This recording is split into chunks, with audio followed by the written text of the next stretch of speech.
দিচ্ছেন কে? ভগবান। তাহলে ভগবানের কথা আমরা স্বীকার করছি না।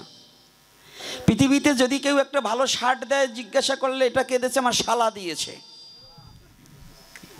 বলি না?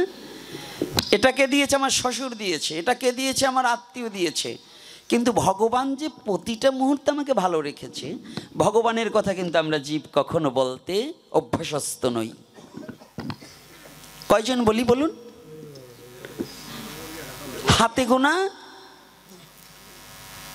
হাতে গোনা কয়েকজন। আগে শ্রবণ করো, অত ভালো ভালো না।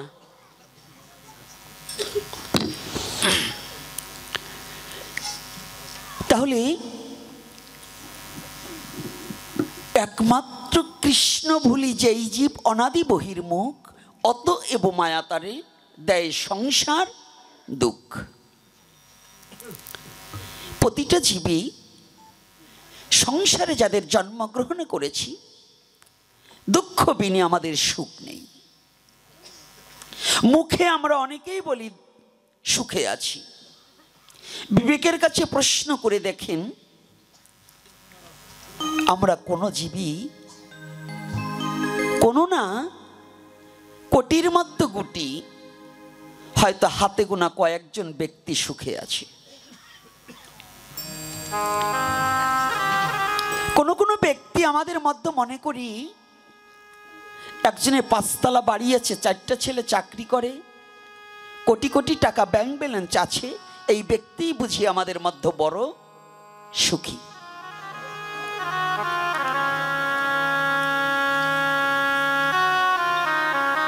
কলির পাবন অবতারী জগতে জীবের ত্রিজগতের মুক্তিদাতা,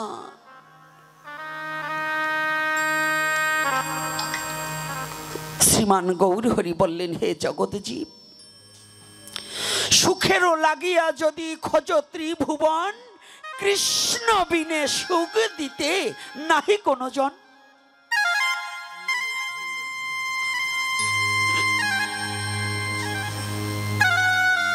এ বিশ্ব জগতে টাকায় তোমাকে সুখের সন্ধান দিতে পারবে না।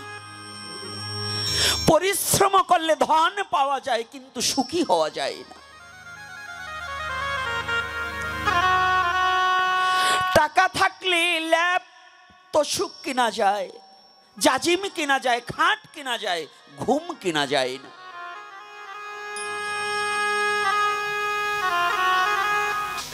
ধনাঢ্য ব্যক্তি ধন থাকিলে কখনো সুখ ধন দিয়ে কেনা যায় না। তাহলে জীবনে যদি সুখ পেতে চাও, যদি সুখ পাখিটাকে তুমি ধরে রাখতে চাও,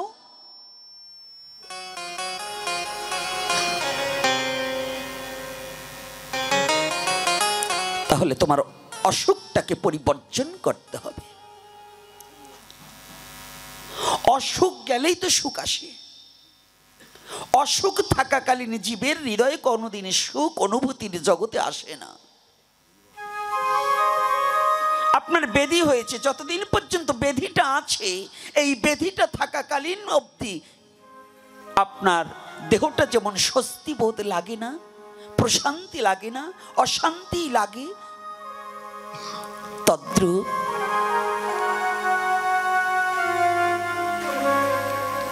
যদি তুমি জীবনে একটু সুখ পেতে চাও,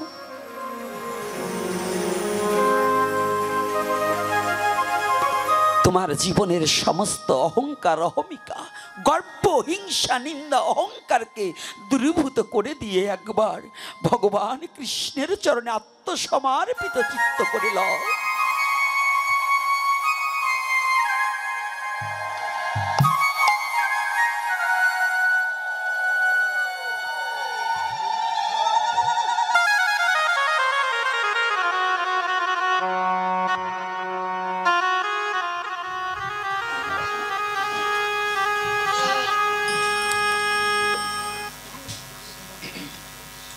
যে ঐশ্বর্যে কোনোদিন ভগবত প্রেমের হৃদয়ে জাগ্রত হয় না,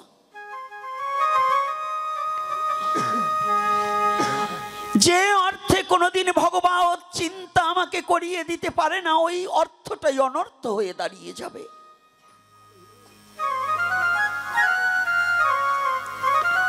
আর জীবনের সর্বস্ব সুখ কোথায় জানো? চিরশান্তির অবস্থান কোথায় জানো?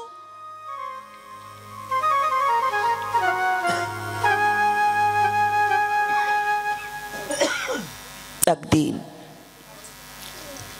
প্রেমদাতা গৌর হরি আমার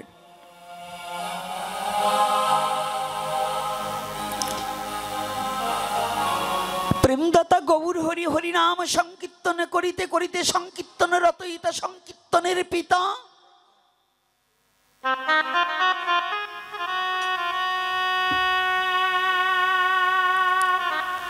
আজ যারা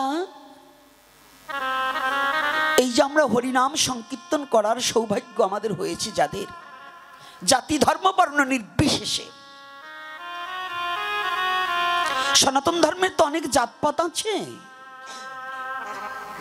এই সমস্ত জাত একসাথে বসার অধিকার কে দিয়েছে? কবে বা ছিল এমন রঙ্গ ব্রাহ্মণে চণ্ডালে করে কুলাকুলি? আজকে নাপিত দুপা চারাল কামার কুমার যারাই আছেন ব্রাহ্মণ হইতে সনাতন ধর্মের সমস্ত জাতি একত্রিত হয়ে বসার এই ক্ষেত্রটা তৈরি করে দিয়েছেন একমাত্র আমার গৌর হরি। আজকে যারা বসেছেন না, মহাপ্রভু আসার আগে এই সমস্ত জাতি একত্রিত অবস্থায় কোনোদিন হরিনাম করতে পারেনি। মহাপ্রভু আসার আগে কোনোদিন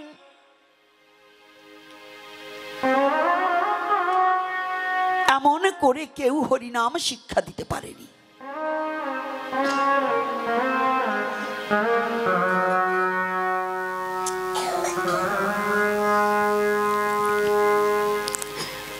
তো বিশ্ব জগতে শ্রীকৃষ্ণ চৈতন্য মহাপ্রভু একদিন হরিনাম করিতে করিতে যাচ্ছে, আর হাজার হাজার নয় লাখো লাখো লোক মহাপ্রভুর অবয়বটা দর্শন করে, মানে বদনটা দর্শন করার সাথে সাথেই মহাপ্রভুর কথা আর কি বলবো গো। এই প্রাকৃতিক জগতে একটা নারী যত বড়ই রূপবতী হোক, ওই নারীর রূপে হয়তো পুরুষ বলতে পারে, কিংবা একটা পুরুষের রূপে একটা নারী বলতে পারে।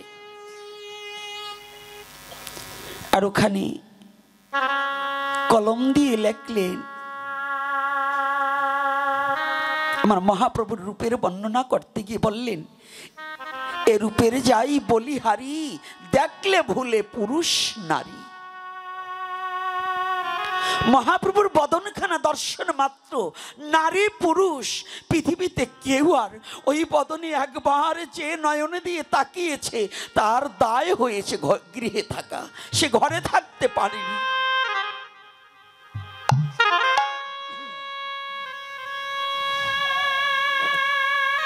তাকে ঘরের বাহির করে তুলেছে।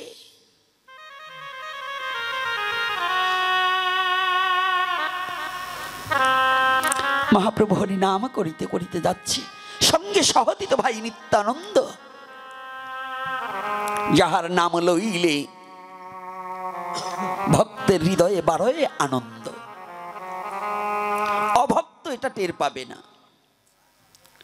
ভক্ত রসিক ভিন্ন, অভক্ত কখনো ভগবতীয় কথা এবং হরিকথার মধ্য দিয়ে আনন্দ পায় না।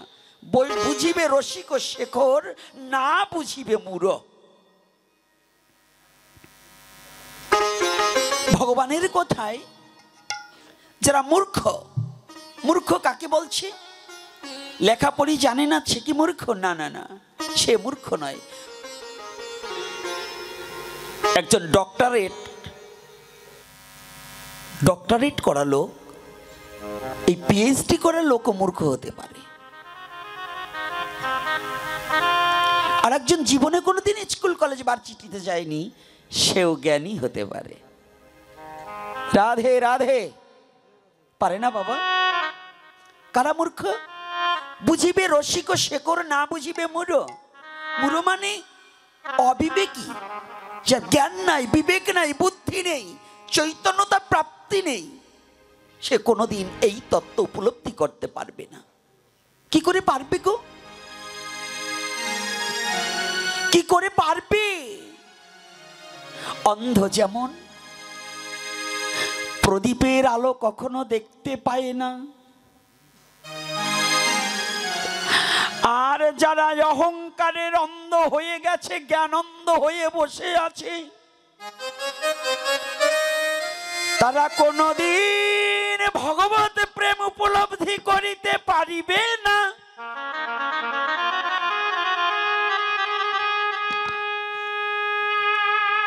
যারা বিদ্যার অহংকারে অন্ধ হয়ে গেছে,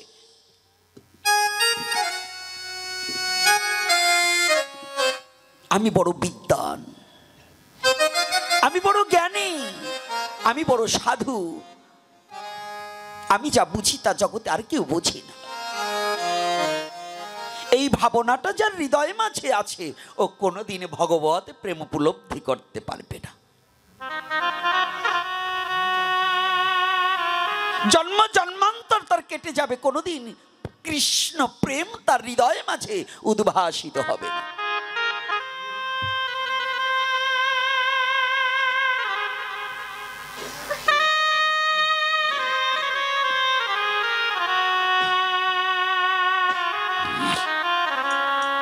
মহাপ্রভু হরি নাম করিতে করিতে যাচ্ছে, লাখ লাখ জীব পিছনে পিছনে ধেয়ে যাচ্ছে।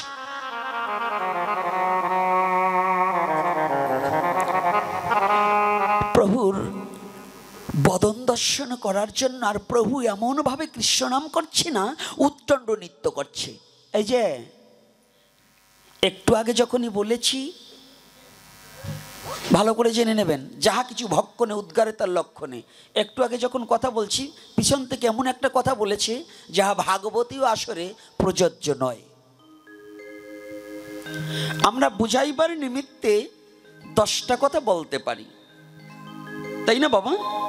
একটা কথাকে বুঝাইবার নিমিত্তে আমাদের 10টা কথা বলতে হয় না? কিন্তু আপনারা যখন শ্রবণ করতে আসবেন, দাতার চেয়ে গৃহীতা ভালো প্রয়োজন। গৃহীতা যদি ভালো না হয়, তাহলে দান গ্রহণ করে কোনো কি বাবা উপলব্ধি করতে পারবে? তাহলে দাতার চেয়ে গৃহীতা ভালো প্রয়োজন। তাহলে কুস্বভাবকে পরিবর্তন না করলে, সুস্বভাব যতদিন পর্যন্ত না আসবে, ততদিন পর্যন্ত কৃষ্ণ কথা শ্রবণ করে হৃদয়ে মাঝে কখনো আনন্দ উপলব্ধি করা যাবে না। কুবৃত্ত স্বভাব,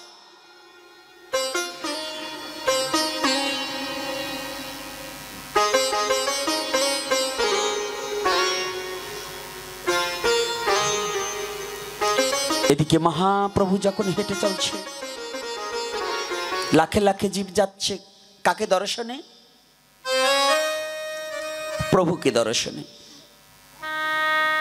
প্রভুকে দর্শনের জন্য ছুটে যাচ্ছে।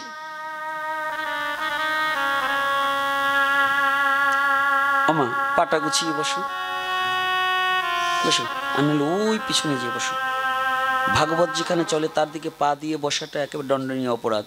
কয়েকটা বলে যাই, তারপরে লীলায় যাই, কারণ না বললে তো সোজা হবে না। বুঝতে পেরেছি। যেমন এই যে নামটা ফেস্টুন করেছেন, এটার মধ্যে না জানাও একটা অপরাধ হয়ে যাচ্ছে। এই যে চতুর্দিকে যে ফেস্টুনটা করে দিয়েছেন, এটা না জানা একটা অপরাধ হচ্ছে। করেছেন ভালোর জন্য, কিন্তু অপরাধ হয়ে বসে আছে।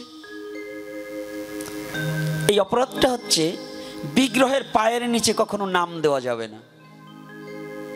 আমা হইতে নাম বড়, আমা হইতে কি বড়? নাম হইতে ভক্ত বড়, ভক্ত হইতে ভক্তের চরণ ধুলি আরো বড়। তাহলে ভগবান হইতে ভগবানের নাম বড়। তাহলে নামকে, এদিকে গৌরহরি সাক্ষাৎ ভগবান, কিন্তু ভক্তরূপে এসেছে, তার পায়ের নিচে ওই নাম তো দেওয়া যাবে না। কথাটা কিন্তু মেমোরিতে ঢুকাতে হবে। এইটা কিন্তু, এই যে আমরা যে, আর এই যে পিকচারগুলো দিচ্ছেন, নামযজ্ঞের কাটে যে কৃষ্ণের বিগ্রহ দিচ্ছেন, এগুলো সম্পূর্ণ অবৈধ। এই যে নামযজ্ঞের পোস্টারিং করে ছোট কার্ড দিয়ে কালেকশনে গিয়ে যে কৃষ্ণের বিগ্রহ, রাধারানীর বিগ্রহ, গৌরহরির বিগ্রহ দেওয়া, এটা সম্পূর্ণ অবৈধ। কেন অবৈধ? আপনি 10 টাকার জন্য 50 টাকার জন্য কার্ডে যে বিগ্রহটা দিচ্ছেন, ওই দোকানদার কিংবা ওই লোককে দিচ্ছেন, উনি কয়টা বিগ্রহের পুজো করবে? করবে না। ওটাকে নিয়ে কি করবে? একটা জায়গায় রেখে দেবে, এক সময় গাদা ধরে ফেলে দেয়। আমি নিজে চোখে দেখেছি। আচ্ছা, ওটা কোথায় ফেললো? নোংরা জায়গায় ফেলতে পারে কি না? তাহলে এজন্য দায়ী কে? আমার ধর্মকে অবমাননা করার জন্য দায়ী কে? আমি নিজে। এই যে কাজটা করেছেন ভালো, কিন্তু এই নামটা মাথার উপরে থাকবে, কিন্তু পায়ের নিচে নয়। এবং এই ফেস্টুনে কোনো দেবতার বিগ্রহ দেওয়া যাবে না। কেন দেবতার বিগ্রহ দেওয়া যাবে না? দেবতার মাথার উপরে নাম থাকতে পারে, কিন্তু পায়ের নিচে নয়। তো হরিনাম যখন সংকীর্তন করা হয়, উপরে যদি দেবতার ছবি রাখা হয়, তাহলে নাম কোথায় হচ্ছে? এজন্য শাস্ত্রে বলছে, অপরাধ শূন্য হইয়ে সদা লইবে নাম। কি হয়ে? অপরাধ শূন্য হয়ে সদা লইবে নাম। আমার বাবারা যেন আবার, খালাসি বাবারা যেন আবার রাগ হয় না যে আমরা এত কষ্ট করে আনলাম আর আমাদের মন্দই বলছে। না, এটা মন্দ বলছি না, সবাই শিক্ষার নিমিত্তে এটা আমাদের বলা একান্ত কর্তব্য। কিনা এটা জানাতে হবে না? আগে জানি নাই তাই মানি নাই, যখন জানবো তখন মানবো। জানি নাই মানি নাই, কিন্তু যখন জানবো তখন মানব। এজন্য উপরে দেবতার ছবি দিয়ে নিচে হরিনাম দেওয়া যাবে না। তাহলে নাম অপরাধে পড়তে হবে। নাম অপরাধের নাহিকো এড়ান। নাম অপরাধের নাহিকো এড়ান। এজন্য আমার আরেকটা এপিসোড আমি ছেড়ে দিয়েছি। আমাদের সনাতন ধর্ম অবলম্বনকারীরা ভগবানের চেয়ে নেতাদের বেশি ভালোবাসে। এর কারণ হচ্ছে, নামযজ্ঞ চলছে, নেতা আসছে, নামকে বন্ধ করে দিয়ে নেতার বক্তৃতা শুনছে সব জায়গায়। এগুলো বন্ধ করতে হবে। নামের উপরে আমি নেতাকে চিনি না, নেতা আমার মৃত্যুর সময় সাথে যাবে না, নাম আমার সাথে যাবে। তাহলে আমার নামকে বন্ধ রেখে কোনো নেতার বক্তৃতা দেওয়ার জন্য নয়।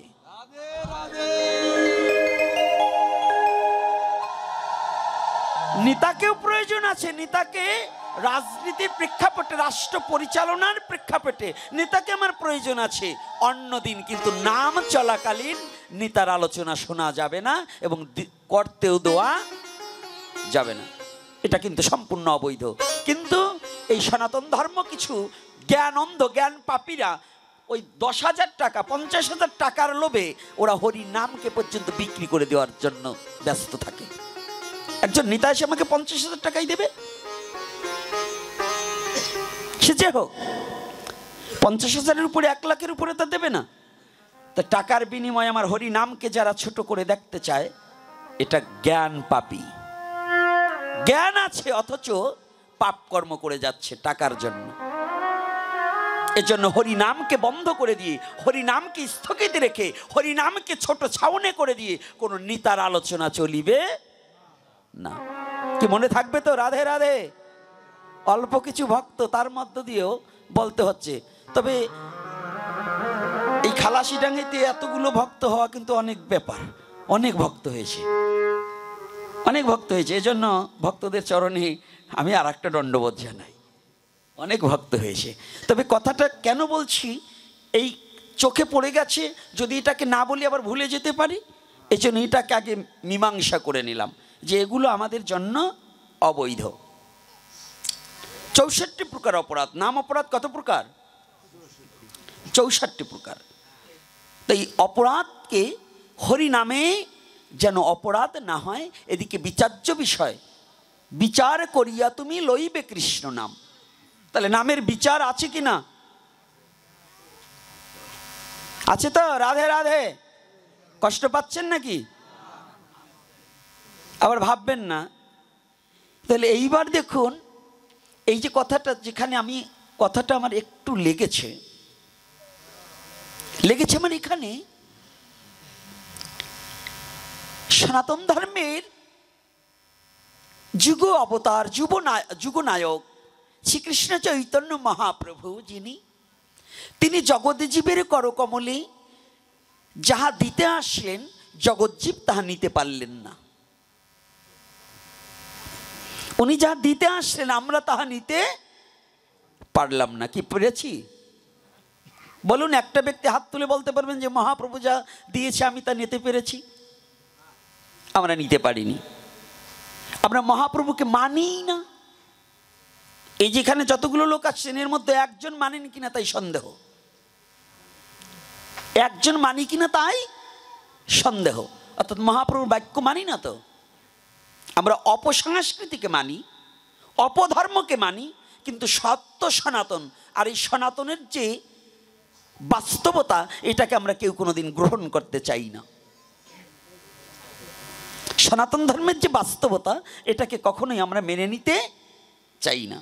যাক, এখানে আসবো একটু ওদিকের থেকে আলোচনাটা লীলায় একটু না গেলে বলবে যে লীলা কথা বললো না, লীলার থেকে একটু আসি, তারপরে আবার এখানে আলোচনা করব যে সনাতন ধর্মের আজকে সাকার নিরাকারকে সাকার করার কথা বলছিলাম, তাই না? নিরাকার থেকে অধিকাংশ আপনাদের চরাঞ্চলে তো হিন্দু কম, এই অধিকাংশ এই সনাতন ধর্মের যুবক ছেলে পেলে এদের একটা স্লোগান কি, ওই ফেসবুকে একজন দিচ্ছে বেদে কোনো মূর্তি পূজা নাই, আর ওইটার ওই সরলতার সুযোগ পাইয়ে মারে একটু ঘাই, ওই ঘাই দিয়ে কি করে ধর্মান্তরিত করার জন্য ব্যতিব্যস্ত। আর এই শালার চামড়া মোটা গরুগুলো এই ধর্মান্তরিত হওয়ার জন্য ব্যস্ত হয়ে যায়। আসে না চামড়া মোটা গরু আছে না কিছু? আবার রাগ করছেন নাকি আমার কথায়? এই চামড়া মোটা গরুগুলো ওরা বোঝে না, বোধগম্য নেই যে কিসে কি হয়। এই দুধের মধ্যে নবনী থাকে, দুধের মধ্যে যে ঘি আছে দেখা যায়? এই দেখা যায়? কে বলছে দেখা যায় না? দেখা যায়। অর্থাৎ আমি পারি না তাই দেখি না, কিন্তু ঘোষ মশাই তো ঠিকই কর্ষণ করে তা থেকে ঘৃত তুলে নেয়, নাই কি না? তো বেদে যে ভগবানের মূর্তি নাই, আমি অন্ধ তাই আমার জন্য নাই।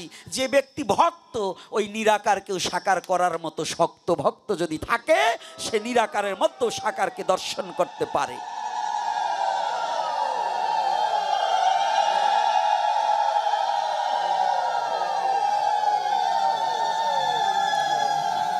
কথাটা কি বোঝা গেছে? এ ঘাইটে দিতাম না, আছে একটু ভেজাল আছে। এই রাধে রাধে, এ পাশে কোনো কথা হবে না, চুপচাপ। আরো বা হাতের কাছে বসছো মা, চরণে হাত রেখে বলছি কোনো কথা বলতে যেন আমার হয় না, কোনো সাউন্ড হবে না। মন এখন কিন্তু অন্য জায়গায় আছে, চরণে হাত রেখে বলছি কোনো কথা হবে না। তোমাদেরকে এটা বুঝাতে পারবো না, অন্তরে খুব যন্ত্রণা আছে, বুকে খুব ব্যথা আছে।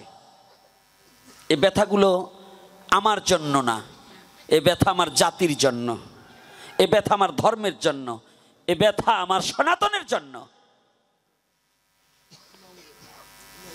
যে পাবন অবতারী শ্রীমান গৌরহরি তাকে চিনলি না, মনুষ্যকুলে জন্মগ্রহণ করে সনাতন ধর্মে পৃথিবীর তুই যে ধর্মে ঈশ্বর তোকে পাঠিয়েছে,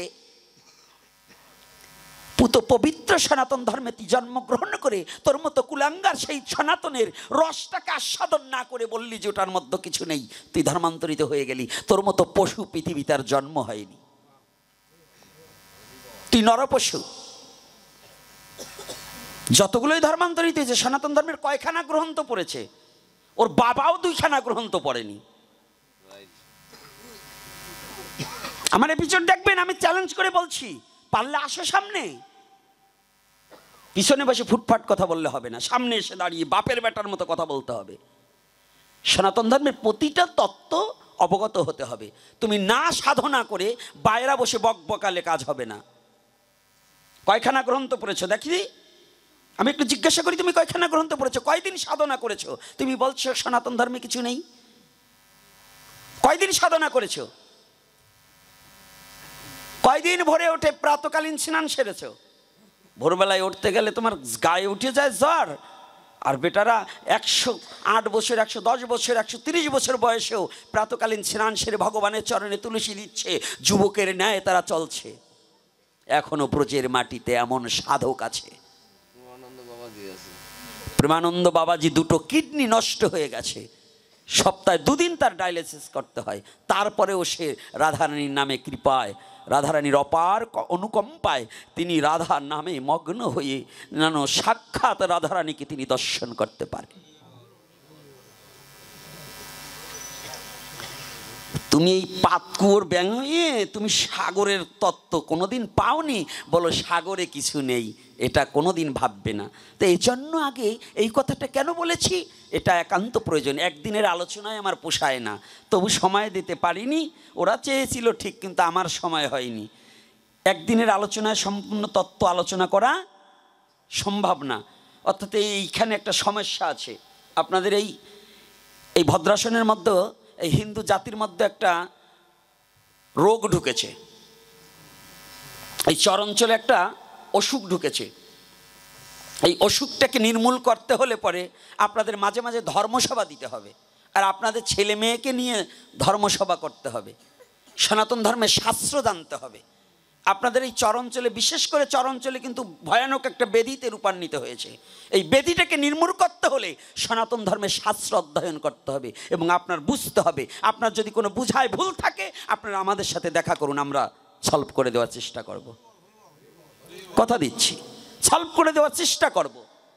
কিন্তু সাবধান, যারা সনাতন ধর্মে জন্মগ্রহণ করে সাধনা না করে, সনাতন ধর্মের শাস্ত্র না পড়ে, সনাতন ধর্মের ভজন না করে, যারা সনাতন ধর্মের দোষ দেখায়, জানতে হবে ওর জন্মে ত্রুটি আছে, ওর জন্মে ভেজাল আছে। আগে বোঝো আমাদের সাথে। কি কষ্ট পাচ্ছেন নাকি আমার কথায়? কি আপনার রাগ করছেন না? এই কথা বলা যাবে না। কে কথা প্রয়োজন নাই? কে কথা প্রয়োজন আছে কি না? আমি কিন্তু আবার ভয় ঠয় পাই না, আপনারা ভয় পাইলেও আমি পাই না। কারণ আমার সনাতন শিক্ষা দিয়েছে সত্য বলার। সত্যই সনাতন, আর যিনি সনাতনে আছে তিনি সত্য ধরে আছে, আর যিনি সত্য ধরে আছে তিনি ভগবানের কোলে শুয়ে আছে। রাধে রাধে।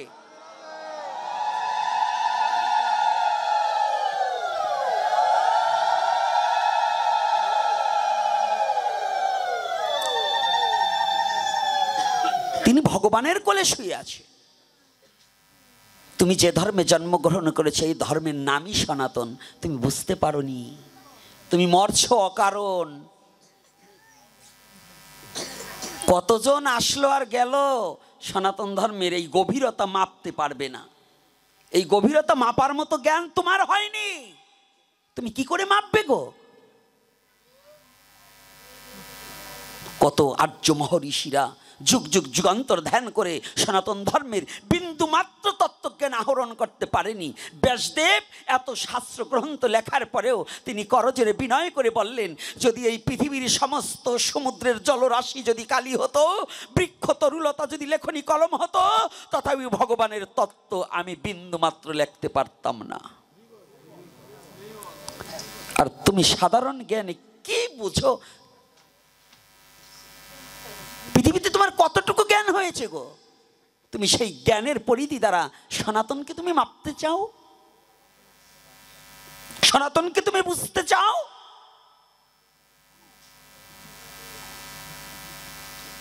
কোনোদিন পারবে না। সনাতন আমাকে একটা জিনিস শিক্ষা দিয়েছে, সত্য বলার। আর এই সত্যটাকেই বলার একান্ত আমাদের প্রয়োজন। যার সত্য নাই তার কোনো ধর্ম নাই, যে সত্য বলতে পারে না তার কোনো ধর্ম থাকতে পারে না। আচ্ছা, আমাদের ধর্মের নাম কি? সনাতন। তো সনাতনের ধর্মের নাম কি? সনাতনের ধর্মের নাম সত্য। ধর্মের ধর্ম আছে, ধর্মের একটা ধর্ম আছে না, তার ধর্ম কি? সত্য। যার সত্য নাই তার পৃথিবীতে কিচ্ছু নাই।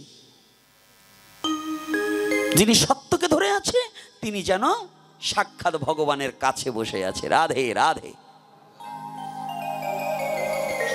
কায়দা আছে গো, কায়দা আছে, এর মধ্যে রস আছে, আছে না? তো এইবার আবার এই পাড়ায় আসবানে, ওই পাড়ার থেকে একটু ঘুরিয়ে আসি। কতটুকু আর 10 মিনিট আলোচনা করবো না আধা ঘন্টা? কতটুকু